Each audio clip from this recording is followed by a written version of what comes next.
Hi viewers, welcome back. This is your host Nurse Rosin Odhiambo on Skills versus the Midwife.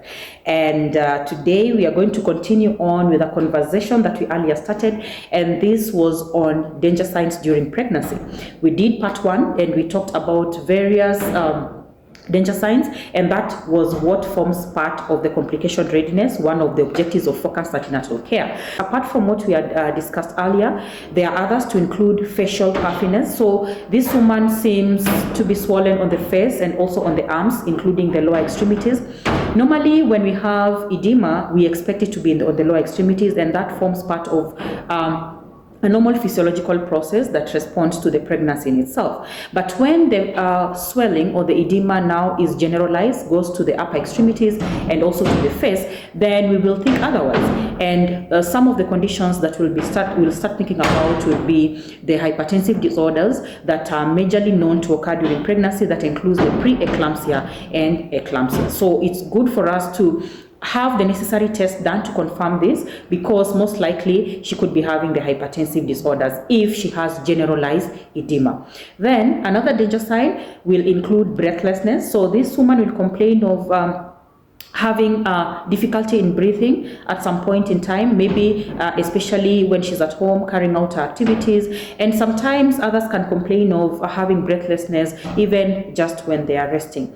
Now, breathlessness is not a good sign because it could be indicative of conditions to include cardiac disease, and depending on the stages or the staging of the cardiac disease, then we can be able to advise this woman appropriately. It can also be as a result of respiratory tract infection.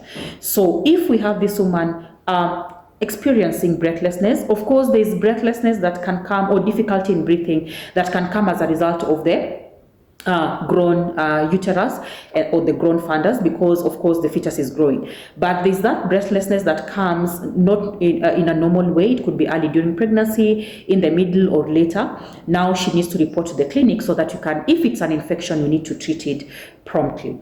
Then another danger sign would include breaking of the waters. When I say waters, I mean amniotic fluid. So if we have amniotic fluid gushing out when this woman is not yet term, and probably she doesn't even have labor, there's no onset of labor, then we can have her come to the facility so that we can assess what the problem is.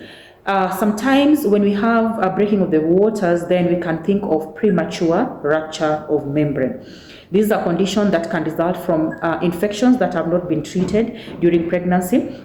And also the most common infections that are ascending in nature, and also the ones that affect the chorion and the amnion, especially the chorioamnionitis. So any leakage of amniotic fluid, especially when this woman is not term, we need to educate them to immediately come to the facility so that we can be sure. If it is amniotic fluid, we admit her and do the necessary, we intervene where necessary.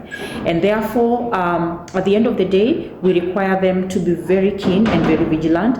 And you remember we talked about women not actually knowing the difference between urine and amniotic fluid, and that is the more reason they need to come to the facility.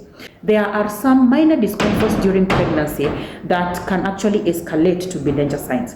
In the initial time during pregnancy, especially in the first trimester, we expect one minor discomfort we call morning sickness that normally comes with nausea and vomiting to be there. But there are women who have excessive nausea and vomiting, actually, that can lead to other conditions, and especially one that we call hyperemesis gravidarum. Now, the woman can continue having nausea and vomiting even after the first trimester, second trimester, and even some go up to the third trimester.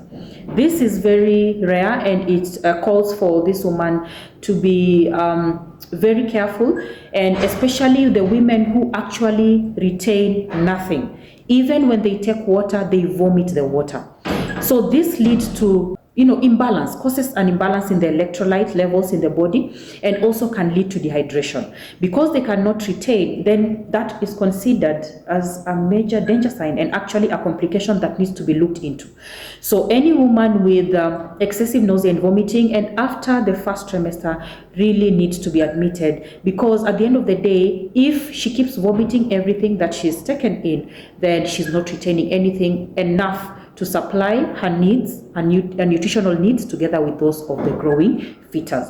So yes, Mothers, women who are out there who are listening to me today, healthcare providers who are there, let's enlighten them. When they come to the clinic, we need to enlighten them on some of these events that take place during pregnancy that will make them not have a healthy growing baby. And at the end of the day, we are also worried about the mother's health. So when we have these pointers at the back of our minds, then we know that we will have a woman who is empowered enough to know whether or not her pregnancy is progressing on well or not. Otherwise, we end the conversation on danger signs today, and I hope that this has enlightened one or two of us out there. Please feel free to put in your comment and also your questions. If you have any concerns, we will be able to address them effectively. I wish you a safe pregnancy journey, even as you prepare to go and have your birth. I wish that you will be able to get the adequate support you require so that you're well taken care of. And remember, it is your responsibility to make sure that your baby is growing well by listening and doing. See you.